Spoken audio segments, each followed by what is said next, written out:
Hello everyone and welcome to today's webinar. Today we will be looking at the Australian implementation of IDDSI, specifically as it relates to people in food service. So I've prepared a presentation that I'll share with you now.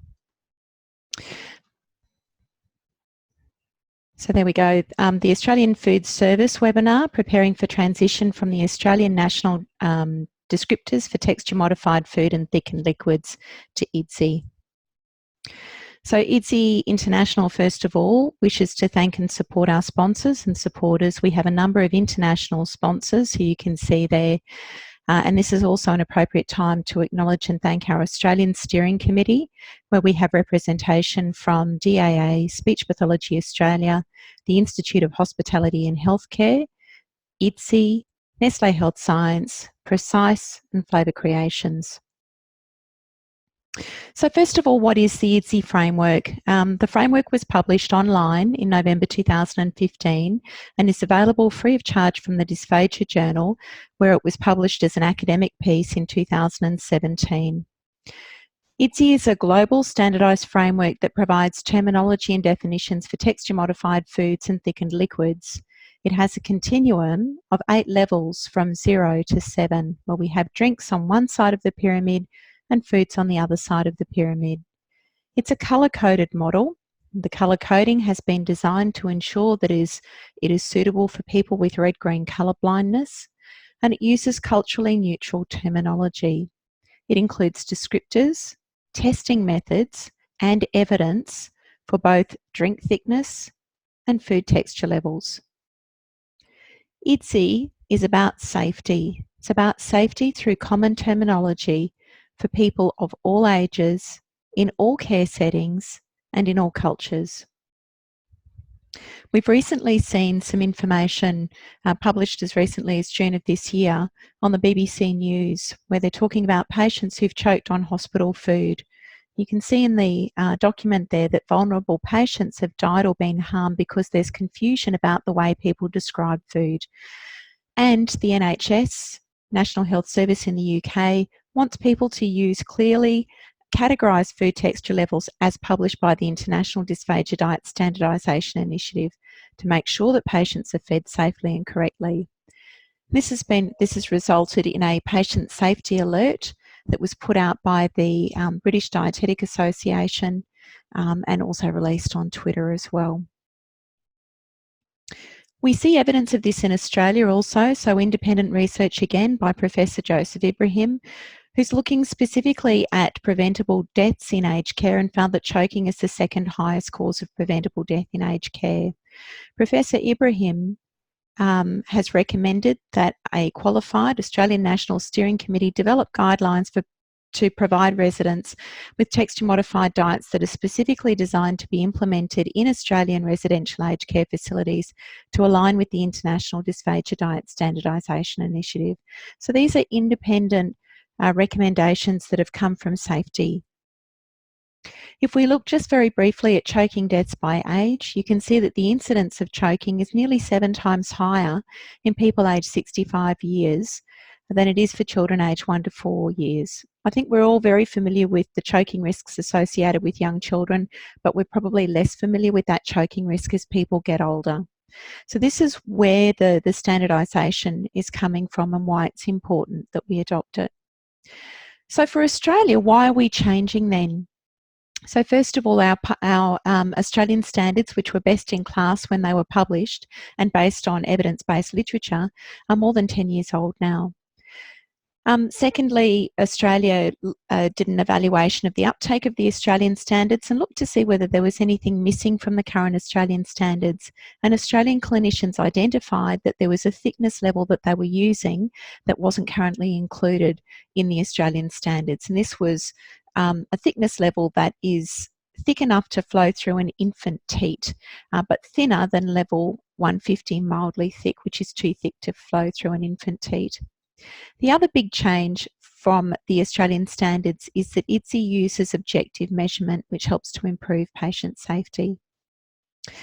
So just to dig down a little bit further into those objective measures. When I say how thick is thick or how soft is soft, or you're trying to figure out how small is small, IDDSI includes specific measurements that aim to minimise the need for personal subjective judgment. So we use tests that are simple, they're quick, they're portable, and they are reliable. So these are all testing methods that can be done in less than 10 seconds. And while you can do those testing methods at any time, you won't actually need to do it every time. The testing is most useful for initial staff training, for auditing, for industry when they develop and test products, and also for kitchen use to develop and test recipes. So from a food service perspective, this is quite an important element and probably a change to what you're used to. We're not just going to be using descriptive methods and lists of foods to include or exclude, for example. So if we start first of all with the foods and we look at, well, how do our Australian standards change or map to IDDSI foods? And you'll see that we've actually got a number of similarities, which makes our transition just that little bit easier. So the titles or the labels generally stay the same. Regular stays as regular. Soft becomes soft and bite size. Minced and moist remains as minced and moist. Smooth puree becomes puree. And then there's an additional level, this new level here of liquidized. We do have another change in that we're using numbers and not letters. And there's also the inclusion of colours for food that previously haven't existed for the Australian standards. There's also a new texture description called Transitional Foods, and I'll talk more about that a little bit further into the presentation. But this is something that clinicians might prescribe in addition to either level 5, level 6 or level 7. It's not actually a diet of its own accord, or they might just be using it for rehabilitation or teaching purposes. So if we look first of all at our Australian standards and we look at Texture A Soft, so these were published in 2007, you can see that there is no change to the particle size.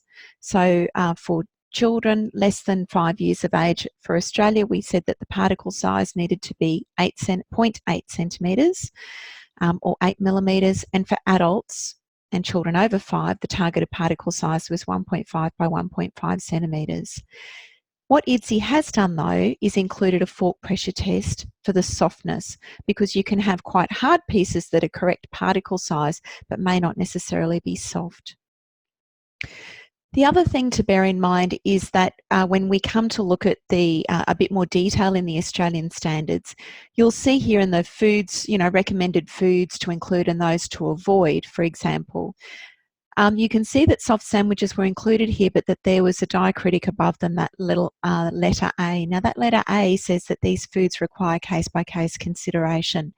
They were never intended to be a part of the standard Texture A diet. That's just a little piece of confusion that seems to have developed over the course of many years that it's important that we rectify now.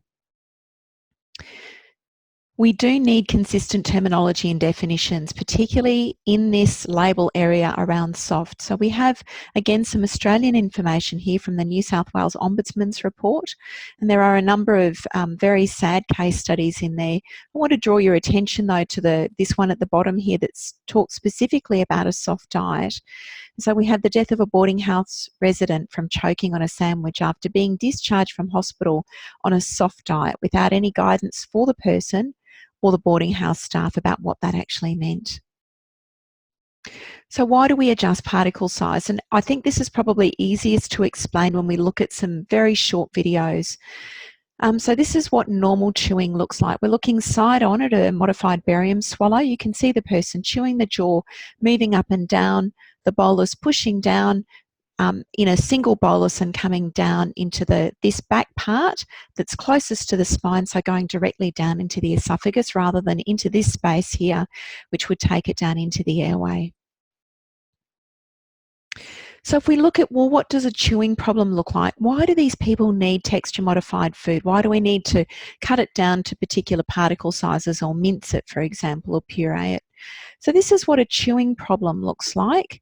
You can see that the jaw grading, the amount of jaw movement is very little, and most of the chewing is happening at the front of the mouth.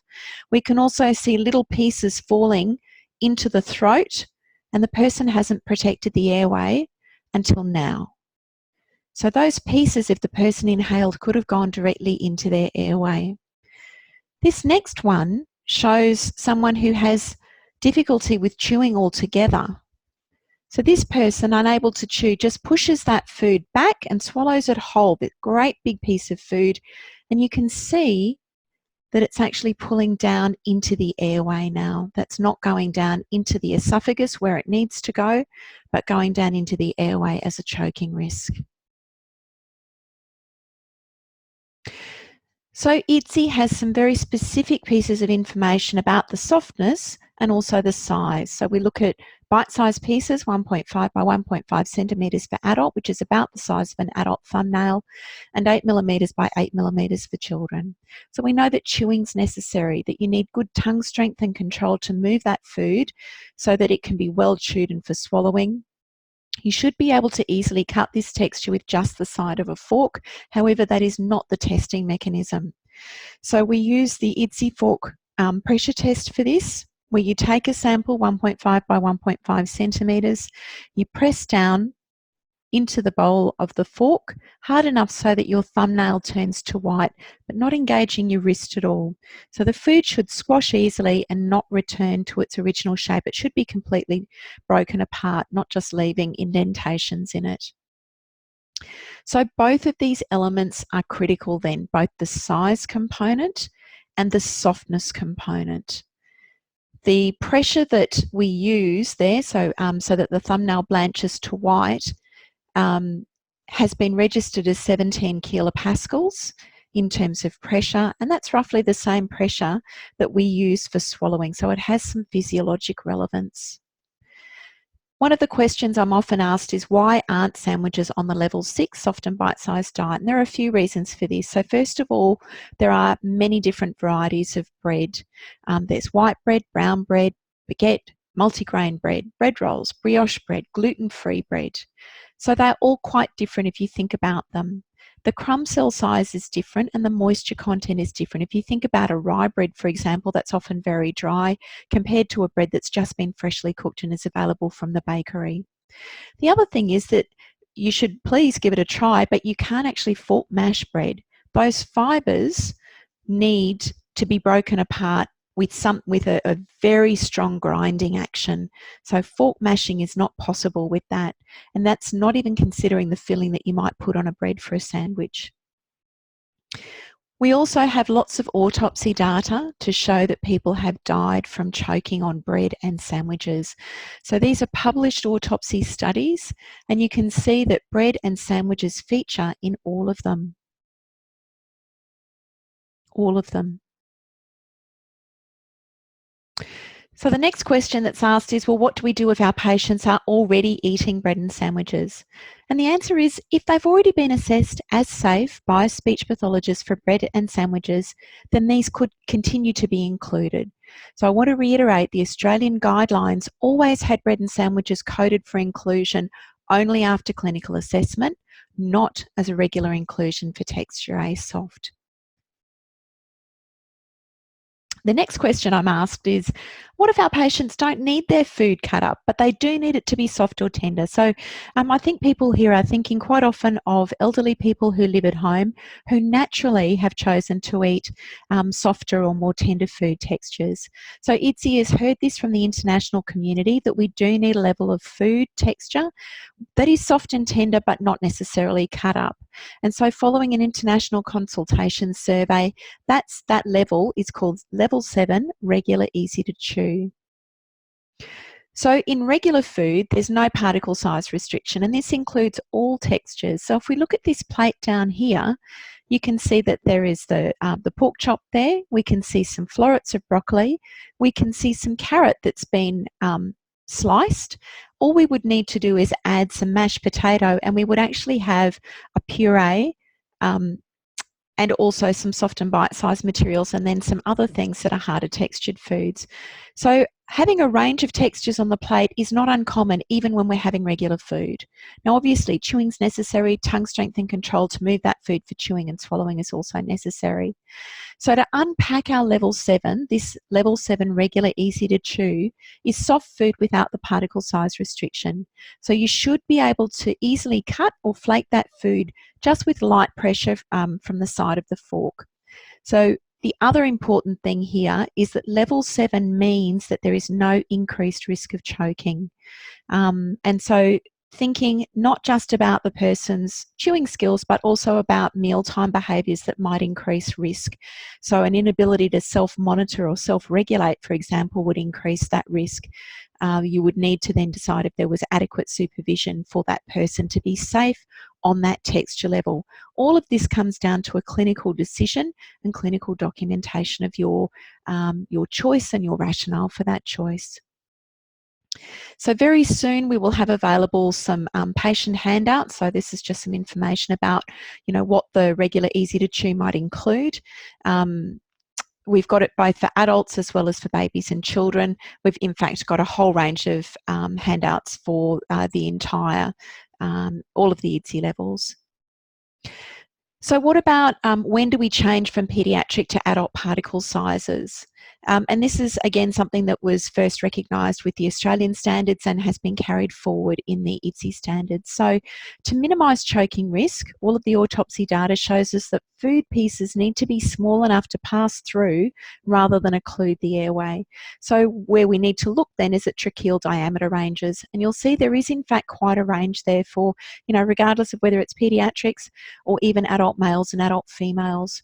So when you move from a paediatric to an adult particle size, when children are physically big enough, and it's very similar to that concept of changing the car seat orientation when children reach a particular size or weight, for example. So if you're looking for something more specific, then puberty is a time when children have gone through a massive change in their growth and their physical dimensions. But again, you can see there that there is that range. So for girls, they go through puberty between 10 and 14 years and boys between 12 and 16 years. The other option is on doctor recommendation, that they are happy that there's been sufficient tracheal growth that the child can manage the 1.5 centimetre by 1.5 centimetre particle size for soft and bite size. So if we move on to our level 5 minced and moist, what changes from the Australian materials? So our recommended particle size for adults was 0.5 centimetres and for infants and children was 0.2 to 0.5 centimetres. IDDSI was pushed by the international community to have some very specific information, also tied in with our testing method. So for adults, it's a 4 millimetre lump size, and when asked to provide further information about what we meant by that, we mean 4 millimetres by 4 millimetres in 2 dimensions and no larger than 15 millimetres in the 3rd dimension. That doesn't mean it needs to be 15 millimetres, but no larger than, and I'll explain what I mean by that with an example in a moment. For paediatrics, it's a 2 millimetre lump size, and again, we've got 2 mils by 2 mils by no larger than 8 millimetres in that 3rd dimension, or at the doctor's discretion. So this is what our our minced and moist looks like. Our level 5 minced and moist is soft and moist with no thin liquids that are going to, when you lift the fork up, we don't want to see liquid falling through from the fork. You're only needing minimal chewing. Those lumps are quite soft and could be easily mashed with a fork. So by pressing gently on the food with a fork, you don't need your thumbnail to blanch to white. You should be squashing that food down. And you should be able to scoop it onto the fork without any liquid dripping and no crumbles of food falling off the fork. The 4 millimetre particle size, which is the one that we use for adults here, is the width of a typical fork tine measurement. So these gaps between the fork prongs measures 4 millimetres. We check that around the world. So it makes it easy for you to check the particle size. But secondly, it means that if you find any particle sizes that aren't appropriate, you can use that fork to make them the right particle size. And for children, it's about half that. So the 3 critical elements for minced and moist are the particle size, that they're soft enough to squash easily with the fork or the spoon, and we don't need the thumbnail to blanch to white. And they need to be moist, so not too sticky and not too runny. And I'll talk more about this spoon tilt test very soon.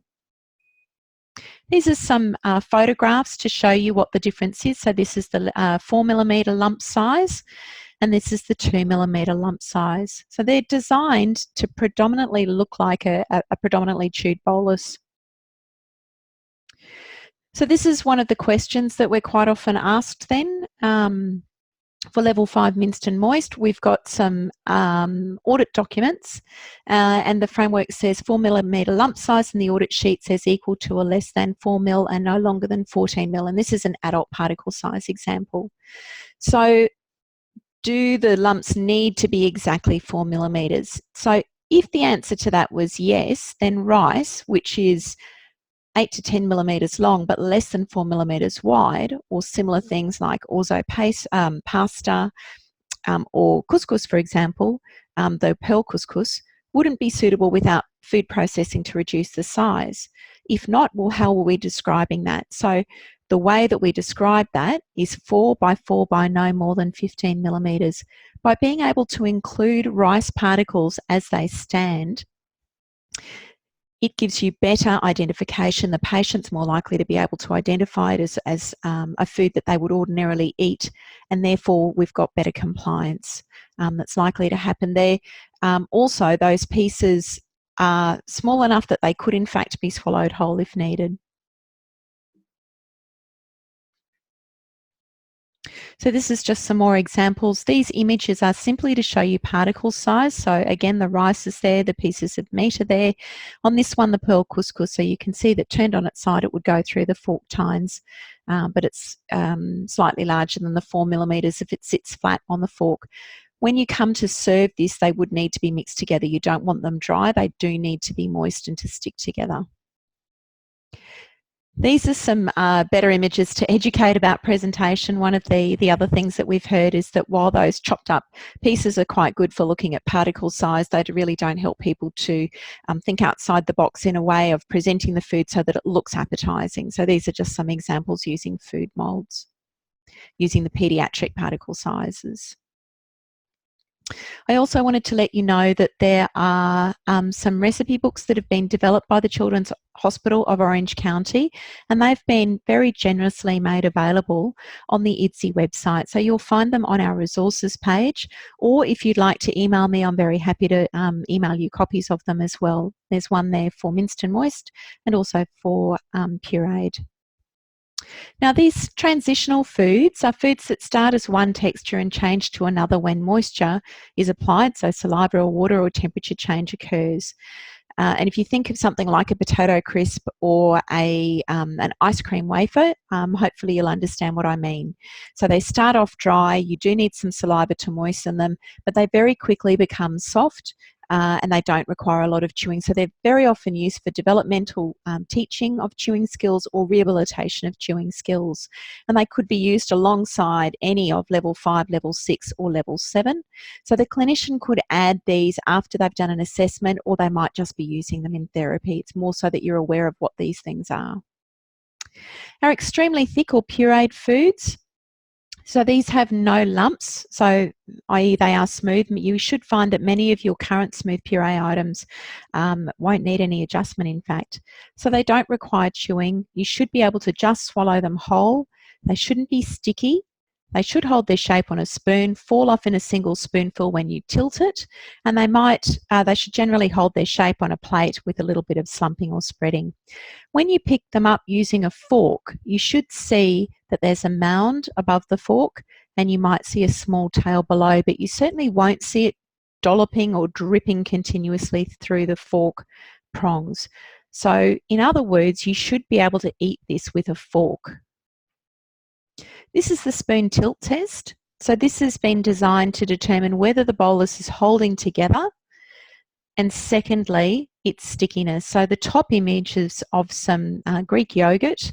So you can see that it's holding together. As you tilt it on its side, it's generally holding its form and it's coming off in a lump. There is some residue on the spoon, but you can see the spoon through the residue. This bottom image, though, of peanut butter, you can see that it's very, very sticky as it tries to come off the spoon. So this is not appropriate. This is an example of a video example of the spoon tilt test using extremely thick liquids or puree. So that comes off neatly under its own weight. This is another one coming off easily. This one is too sticky. You can see that there's quite a bit of action needed to try and take that off the spoon.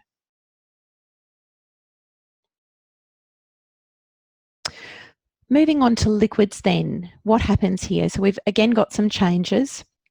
We can see that our labels remain the same. Extremely thick stays extremely thick, moderately thick stays moderately thick, mildly thick becomes mildly thick, and slightly thick is this new thickness level that we were advised that paediatric clinicians, but also clinicians working in palliative care or cancer care use. The term unmodified regular changes to thin. We do have a change in our numbering system, so we lose our 150, 400 and 900, and we go back to just a standard 0, 1, 2, 3, 4. The biggest change here that Australians have indicated their concern about is the change in the green label colour. So the International Framework was designed to make sure that it was suitable for red-green colour blindness. You can see that red and green do not sit next to each other here where they currently do with the Australian standards. You can also see that mildly thick, so the green colour moves from a thin consistency to a thicker consistency. For safety, IDDSI recommends that you use at least 2 out of 3 descriptors. So this is where you either using the number, the label or the colour. The items should never only be identified by the colour. So that's probably another important safety feature for people to take on board there. Right, so let's go through the new information here. So again, what does it look like to have trouble swallowing drinks? I think we so often just take it for granted. So this person is having some trouble controlling. There's a lot of material sitting in their throat.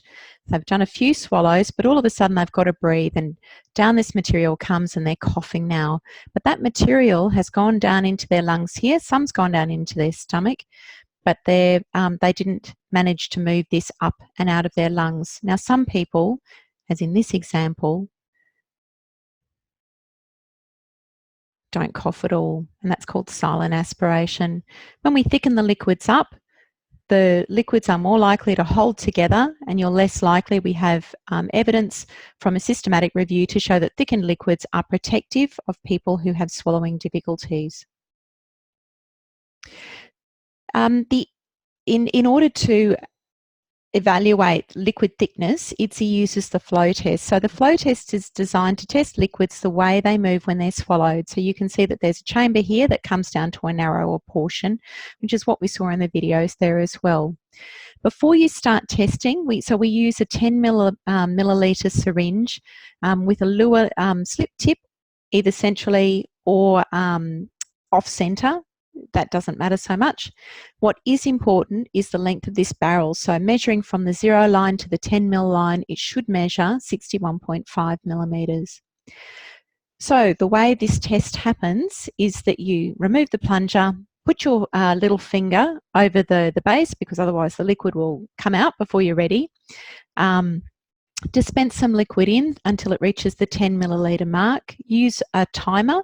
So quite often just a phone timer is sufficient, and you want it for 10 seconds. And then at the end of 10 seconds of flow, you stop and have a look to see what's left, and you can read things off. So this is an example of moderately thick liquids. You can see that it's dripping quite slowly in this particular example. So if there's 8 to 10 mils left, and so that's measuring just over 9 mils left, it's a moderately thick liquid. Now we do know, however, that there are some liquids where you might have exactly 10 mils remaining, so it hasn't really flowed at all, or there might be 1 to 2 drips after 10 seconds of flow. Now in these cases, you can't just assume that it's a level 4. You do need to do a second test, which is the IDDSI fork drip test. So if it's a true level 3, liquidized or moderately thick, it will drip slowly or in dollops through the slots of the fork. So it will drip continuously. That is, it would make it very hard to eat this with a fork, compared to the pureed or extremely thick, where a small amount may flow through and then form a tail beneath the fork, but it doesn't dollop or flow continuously through the fork prongs or collapse over the side of the fork. So this is an example of what I mean by moderately thick using the fork drip test. So you can see it coming up through there. You can see it continuously dripping through the prongs of the fork.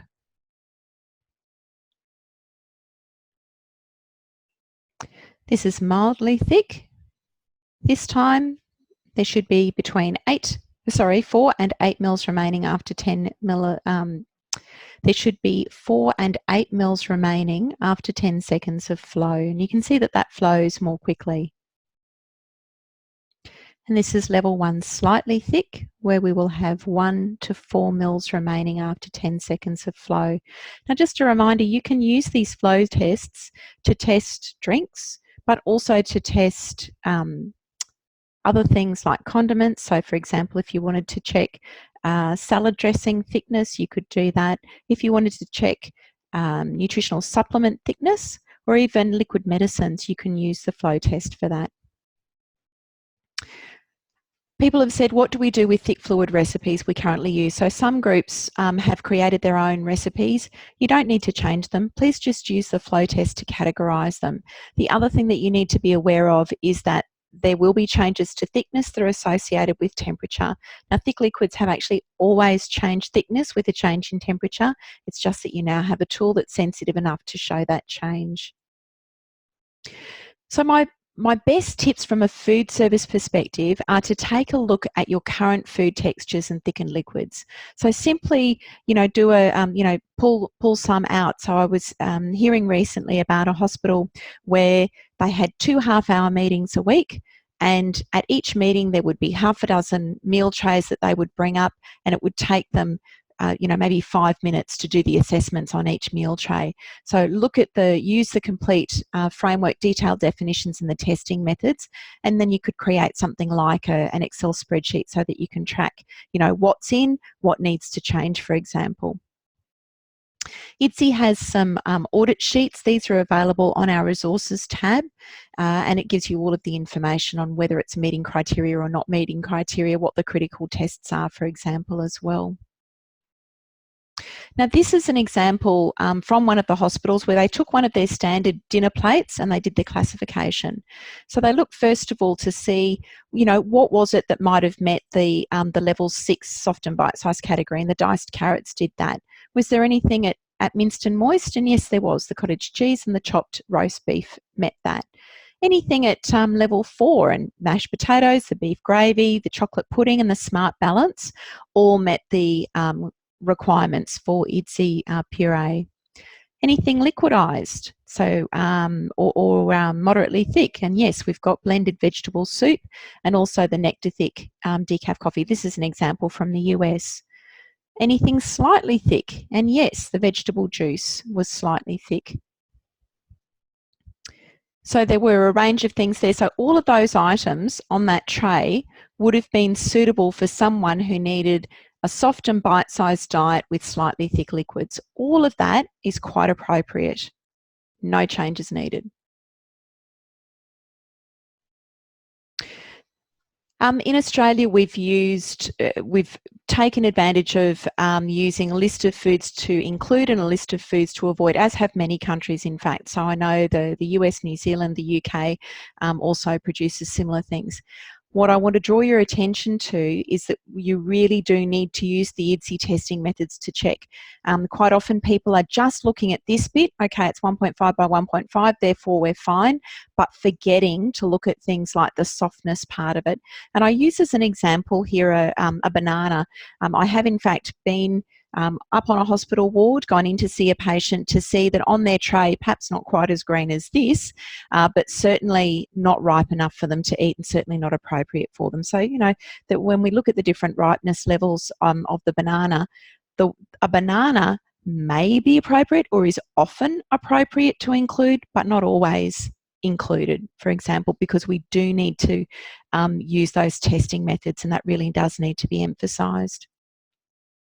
So coming very soon, I just wanted to share with you also, we have got some more patient handouts that are coming that use layperson terms. We've had them vetted by someone in the community to make sure that they're understandable as well, that give you examples of the foods that could be included. And these ones are, so these are the textures that pose a choking risk, and there are opportunities for clinicians to write extra notes down there as well. We've included the testing methods on each of the pages to help people understand how important they are. Some information about procurement and tenders. So have a look at the timings of these. Have a look at the existing tender documents and when they are up for review. So we heard recently from Queensland Health where their SOA for thick fluids was going to expire just prior to IDDSI, so they extended it with their current supplier until May next year. And then from May 2019, the IDDSI requirements have been built into that tender document. Their food document was not due for renewal or changeover until September of next year.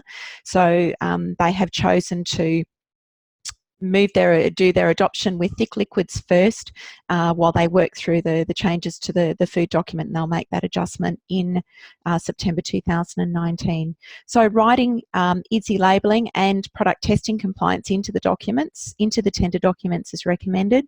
Certainly IDDSI and the Australian Steering Committee have had liaison with industry.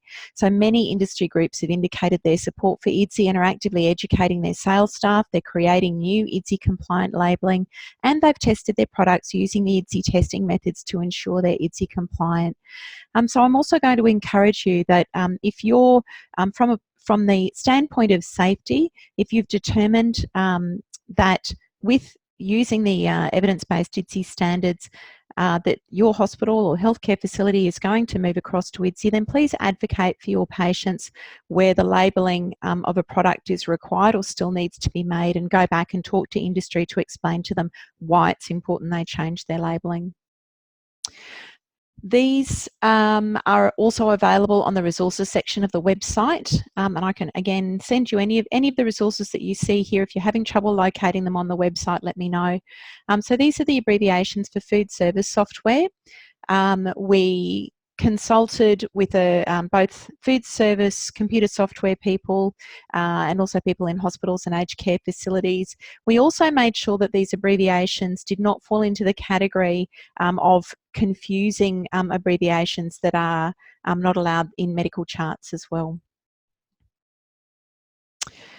Sometimes you may have care staff or kitchen staff who may not speak English as their first language. It may be helpful to have their the framework available in their own native language. So I just wanted to let you know again, on our website we have some completed translations. They are over here. We have some that are available for review at the moment, and we also have some that are in progress. So these, we're very, very lucky. These are done by volunteers. Once they go up for review, they're available on the website for 3 months so that people can make any comments, and those comments go back to the people who created the translations before they move to the completed translation section. So what about labelling transition? If we look at our Australian adoption of IDDSI, we are currently in our prepare phase. So we are assessing our processes and protocols, we're approving product changes, we're preparing materials, inventories, computer management, we're training clinicians, we're looking at stakeholders and everyone who's informed. So industry have known about the change to IDDSI labelling and transition to IDDSI since 2016. So as I say, we're in our prepare phase. There may be dual labelling on marketing material, but not necessarily on labels. The labels are quite expensive to change for just a short period of time. But you could expect to see some IDDSI labelling on packaging and on marketing material from about May 2019, potentially earlier than that. If at any stage you've got any concerns about that labelling, please contact me at australia@iddsi.org. So just some general information about the change over time period for product labelling.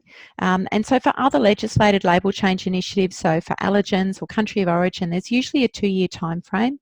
Now, manufacturers, as I mentioned, have been aware of this change since 2016, and many have indicated that they are changing their labels to be ready for the 1st of May 2019. Now, these label changes are voluntary in the same way that packaging accessibility changes to meet arthritis guidelines are voluntary. Manufacturers and industry would like you to contact them directly for information about when their product labels change. So you are the customer, and it's most important that you have your relationship with them and you let them know what it is you need.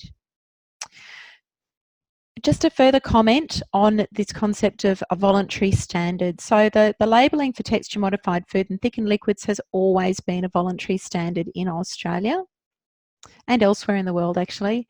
So in 2007, the Australian Standardised Terminology and Definitions were endorsed by Speech Pathology Australia and DAA because they're based on evidence-based guidelines. In 2016, we had the endorsement of IDDSI by DAA, Speech Pathology Australia and the Institute of Hospitality and Healthcare. So in lieu of government regulations, professional associations provide leadership on professional practice, and their endorsement speaks volumes. I also wanted to let you know that IDDSI was developed using best practice guideline development processes. And these are the types of guideline development processes that are approved by the NHMRC, the World Health Organization, the Council of Europe, NICE, and SIGN. So we had the establishment of a multidisciplinary guideline development group. We involved consumers. We had clear identification of clinical issues. We had a systematic review and appraisal of literature. We consulted beyond the multidisciplinary group to guide development. So we had input from more than 5,000 people from 57 different countries, and all of that was used to process the drafting of recommendations for the multidisciplinary guide development group, and they were further put out for further comment before finalised. And the entire process for the development of the IDDSI standards is included in that Dysphagia Journal article that I mentioned earlier on, also available on the IDDSI website. In terms of a patient safety issue, there are ways that you can help consumers or your patients to become aware and also to stay safe, and also to help staff members be aware. So we have got sticker JPEGs available from the IDDSI website. So things like this will soon be called moderately thick, for example. They can be printed onto stickers and put onto menu cards or onto physical items if you use prepackaged items. If you're still getting ready for implementation, IDDSI has an implementation guide. We have a master cross-sector guide that includes food service and catering, clinicians, and also industry. But this is a screenshot from the food service and catering guide. And again, if you need a copy of this, please just let me know. I also encourage you to visit the IDDSI YouTube channel. We record our IDDSI webinars in the same way that this one is being recorded. And there was an excellent one recently by Preston Walker and James Ball, looking at the myths and truths about modifying foods for IDDSI levels. There's also information up there specific to paediatric hospitals as well. So that's a wonderful resource, and I encourage you to have a look at that. We also have other resources. So these are templates that you can take to printing houses and have them printed off. So they're designed to be double-sided business cards. You can have them slightly glossy. These, because they've been designed by a graphic artist, when they're printed, you can use this as a measurement device to check whether your syringe is the correct length. Instructions on the back, and then again these are again the correct sizes, so you can use those as your rulers, for example. IDDSI on the go, we have a free app, and it's both on iOS and Android platforms, so it's available for smartphones and tablets, and this is regularly updated. Once you've downloaded the app, you don't need further data or Wi-Fi. All of our videos are embedded in there, so very helpful if you just need to show someone the flow test, for example, or some of the other testing materials, or even the framework. So my ask now, let's please work together to help all of these people eat and drink safely. Too many people have choked and died on food, from people as young as 9 months of age to people in their 90s. We'd really like to see a reduction in coronial inquests due to choking on food. If you've got any questions, or if you've got any further things you'd like to ask about, or if you'd like to join the Australian mailing list, please contact the Australian IDDSI Implementation Officer, that's me, Julie Cichero, on australia@iddsi.org.